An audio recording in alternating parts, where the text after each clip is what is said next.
Welcome to a brand new season. Quick chat in the Cadillac, baby. Season 2. My name is SG. I like to explore the simplicity of complexity. As always, if you don't know, this is my show where I break it down for you both real and quick. I don't know if y'all see the babyface, man. Babyface assassin back at it again.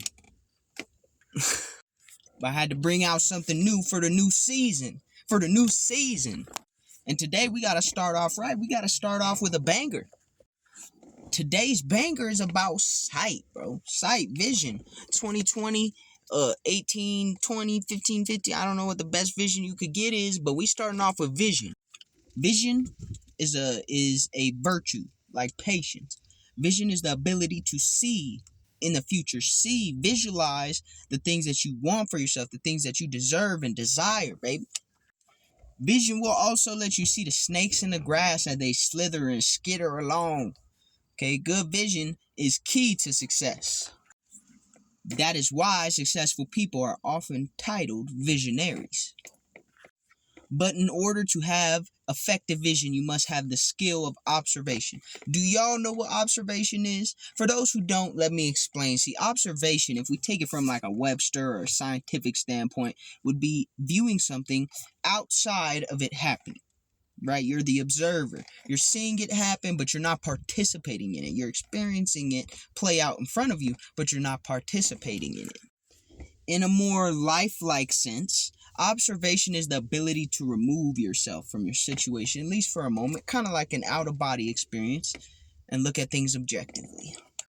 That's what observation is, and the skill of observation is very key to vision, because in order for you to see, you have to first look, right? But if you're already in the mix, if you're in the middle, then you're looking from a smaller perspective. You're looking through a window of bias, that is your experiences and your perception.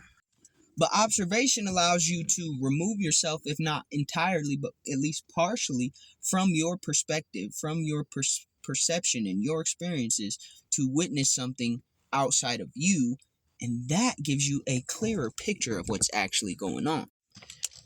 Let me put it in terms like this. It's like the selfie cam on 2 times where it's zoomed in versus panoramic view.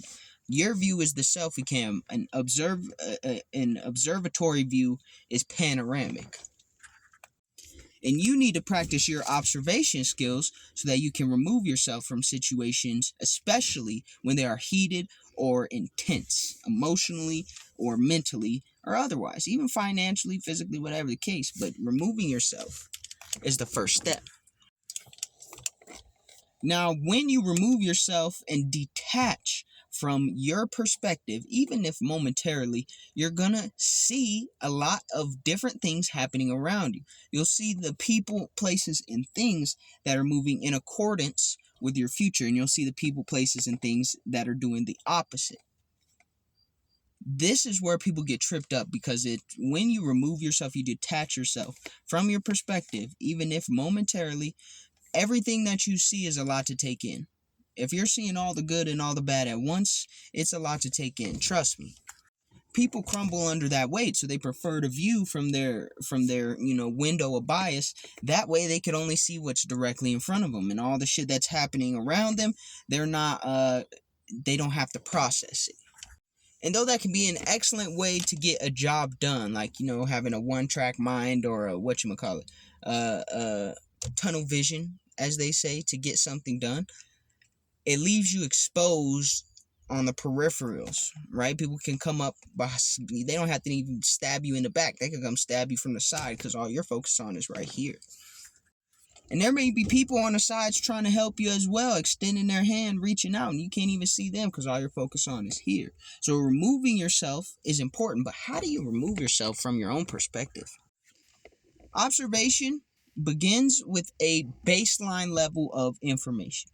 So in a scientific experiment, they use observation, but they have to have some sort of understanding. So let's use a very basic scientific experiment like gravity. Okay, now I know that if I pick up this rock, it is higher than where it was. Right? I have this rock in my hand, and previously it was low, and now it's high. Okay, that's the baseline information I have. Now, my observation depends on the experiment. In this experiment, I'm going to let go of the rock and see what happens. Okay, the rock fell. That's the observation.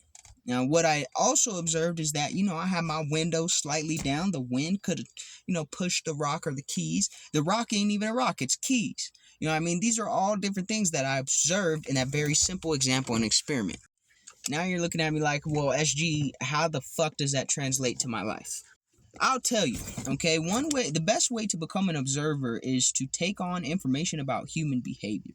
Because a lot of what you're going to observe is humans. I'm just going to be completely honest. Environments, constructs, societies, behavior patterns are all symptoms of a human being nearby. All right, so in order for you to understand how to observe properly, you do have to develop, if you don't already have, a baseline understanding of human psychology and behavior, why people do the things they do, what they do, and what is the goal of their actions and behaviors typically. When you do that, and you can do that by people watching, by the way, the more that you observe, the more information you're able to collect, the better that you'll be able to observe in a more efficient manner. But having that baseline understanding allows you to observe something from the outside looking in. For instance, you and your baby mama is fighting all the time, and she's always blaming you for cheating. Well, you take a step back from that situation, take the emotional investment out of it briefly, not forever. I'm not saying completely be cold and detached, but step back and say, this person is constantly accusing me of this, and I observed myself not doing those things. So it would seem to me that this person is feeling subconscious either about themselves or their own behaviors. And if they're subconscious about themselves or their own behaviors, typically it's because they are more or less projecting. And then if you take it a step deeper, you can start to divulge into oh, well, why are they projecting? Are they just someone who's extremely insecure and has bad attachment patterns or attachment styles? Or is this someone whose bad attachment styles and insecurity causes them to behave in the manner that they're accusing me of behaving? You could take it a step further and observe briefly and over a period of time that the people who this baby mama surrounds herself with, they speak very negatively about the other relationships that are present in their lives and others. So it creates a culture of oh, nobody here is behaving in a healthy manner for their relationship. And most relationships aren't healthy to begin with, which can all feed into your baby mama's behavior. So this is a real world example of you removing yourself so that you could have vision and say, well, if I'm going to move forward with my baby mama, we need to address her insecurities, or I may have to move on without my baby mama in my life. Now, it could also be in a business sense, right? Like, let's say you observe the market and you're like, no one has made rollerblading jet ski crossover shoes. You're like, okay, I'm going to put out the rollerblader jet ones. All right, but you observe the market and you understand the reason people don't make it is because they don't have the technology to make it or the funds that would require it to be efficient. And now you understand, well, these would be a high dollar shoe, so we have to market to high dollar individuals who be interested in something that is a rollerblading jet ski shoe.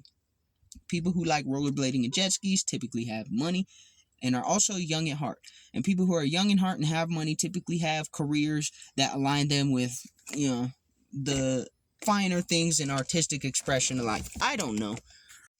But you could see how having that vision of the shoes or having the vision of what to do with your baby mama directly relates to your skills to observe what's going on outside of your thoughts. You may not give a fuck about rollerblading skate shoes. You may not give a fuck if your baby mama is surrounded by idiots or not. And I mean, even in a business sense, people analyze markets, trends, consumer behavior, financial status versus value of, this type of product to this individual, so on and so forth. Vision is very important in doing so. It's essentially like conducting an experiment. For you to have vision in your life and personal experience means that you need to be conducting experiments with your life, essentially trying shit and seeing how it goes. Now, the more you observe, the more information you have to base your experiment on. Okay, if I do X, Y, and Z, then I know this is a likely outcome and this is a likely outcome. That way I can make a decision and then see what happens after that, and you'll get better at predicting the outcome. That's what makes a visionary.